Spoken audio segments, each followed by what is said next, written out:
takin'ireo vahoaka ny toerana moa mba hisian'ny tombontsoa irotsaka mivantana ho azy ireo no ny fisian'ny heripon'izy ireo indrindra tamin'ny fampiakarana ity harem-pirenena ity ho tonga teo atapo-tanàna ho azy ireo dia tokony azo tombontsoa mivantana ao anatin'izany ny commune telo ho any an-toerana dia ny commune Mahajepy izany eo ihany koa ny commune Kranomena ary ny commune Tsinjoarivo roa amby roapolo fa mifanandrify amin'izay vaovao izay ihany dia fantatra ihany koa amin'izao fotoana izao fa mpandrahraha malagasy no nividy ny vato bidy iny araka ny fijoroana vavolombelona izay nataony raha ny fanazavana izay nentiny hatrany moa na Fantarana fa nisy ny herisetra izay ny anjady tamin'ny dravaka raha Andriamanala Samara Samuel hatra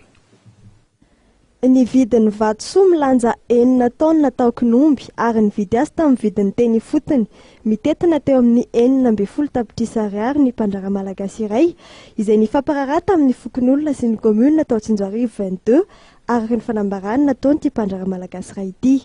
nolaviny araka izany ny fanambarana ofisialy avy amin'ny ministera ny rirena kibony tany izay nanambara fa orinasa sinoroa no mitonona ho mpividy ny vatosoa. Lazaina fa sinoa samy sinoa ny miady ny vato lainga zany tsy marina hatreto ny zavatra hitanay gasy samby gasy miady ny vato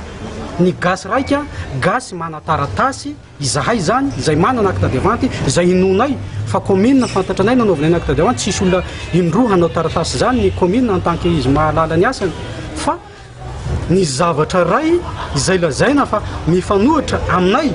de ny gendarmerie mihitsy no milaza ary rafa manontany zay mana taratasy ve nareo milaza izy tsy mananay fa basy ny atrangany. Nambarany ity mpandrahraha malagasy ity fa nisy ny herisetra sy ny fampiroroana natao azy mba tsy hakana ny vato. Nahazo zay ny alalana ary nahazo zay ny taratasy avy manam-pahefana vetotoerana mandehana karakarao ny fampakarana ny vato. Rehefa tonga tany zahay nitondra ny fitaovana hoentinay haka ny vato dia mbola namerina izany herisetra zany ihany izy fanambanana basy fampirahonana giadra fampitahorana voasambotra zay ny zavatra no azonay tonga tany nampakarina ny vato eny an-dalana mbola marobe ny zavatra izay natao hatramina fikasiana tanana chauffeur ny camion izay nentinay sy ny mbola voakasy tanana ary tsy olokely izy io fa olon-dehibe izay anteherana